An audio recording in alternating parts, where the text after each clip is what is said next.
मुल्की एक्सपोर्ट में 60% शेयर रखने वाली टेक्सटाइल इंडस्ट्री फैसलाबाद में तेजी से बंद हो रही है। एनर्जी बहरान की कीमतों के बायस ऑर्डर्स की कमी, फैक्ट्रियों में 2 शिफ्टें बंद होने से हजारों मजदूर बेरोजगार हो गए। नईम कैसिक की रिपोर्ट। पैदावारी लागत का बोझ, टेक्सटाइल इंडस्ट्री में 40% फैक्ट्रियों ने डबल शिफ्ट बंद कर दी।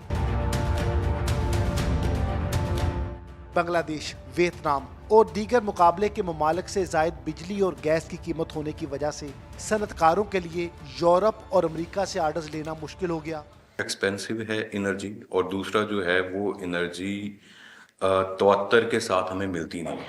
जैसे अभी विंटर स्टार्ट हो गई हैं तो गैस का शटडाउन बहुत ज़्यादा होगा, तो हमें जब अल्टरनेट सोर्सेज के ऊपर जाना पड़ता है तो it is more expensive as compare to Bangladesh, Vietnam. Spinning और प्रोसेसिंग के बाद हौजी इंडस्ट्री पर भी 24 घंटों की बजाय 8 घंटे काम होने से हजारों मजदूरों का रोजगार खत्म हो चुका। ओवर टाइम नहीं लग रहा, जो जॉब है बस वही है। 8-10 घंटे ड्यूटी के बाद जो सैलरी है उसमें से घर चलाना तो बहुत मुश्किल की बात है। बिजली और गैस के पानी के बिल ही नहीं पे हो रहे। कैसे गुजारा करें 25-30 हज़ार में?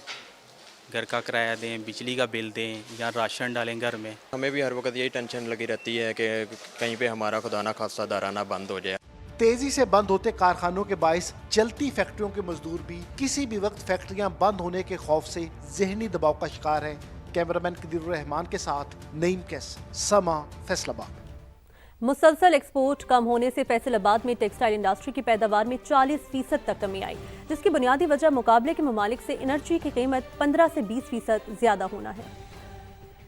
इस टाइम पे जो इंडस्ट्री की सूरत हाल है वो तो हम 40 से 50% ऑलमोस्ट जो है वो शट डाउन की तरफ है, क्योंकि हमारी कैपेसिटी जो है वो वेकेंट पड़ी और हमारे पास ऑर्डर्स जो है वो उस हिसाब से नहीं पड़े हैं। इसके पीछे मल्टीपल रीजंस हैं। एक तो हमारे पास कॉटन क्रॉप जो है सैलाब की वजह से कॉटन क्रॉप जो है वो बहुत ज़्यादा ज़ाया हुई है। 70% आपकी जो इंडस्ट्री है वो बिजली कंज्यूम कर रही है और बाकी जो है वो गैस इस्तेमाल कर रही है।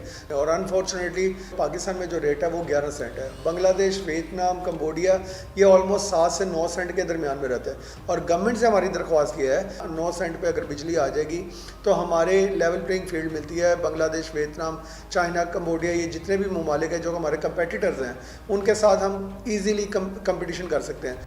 जबकि chairman Pakistan cotton engineers association Shamlal Maglani का कहना है कॉटन के रकबे पर गन्ने की फसल लगाई गई, जिससे इंडस्ट्री मुश्किलात का शिकार हुई। 50% इंडस्ट्री बंद हो गई।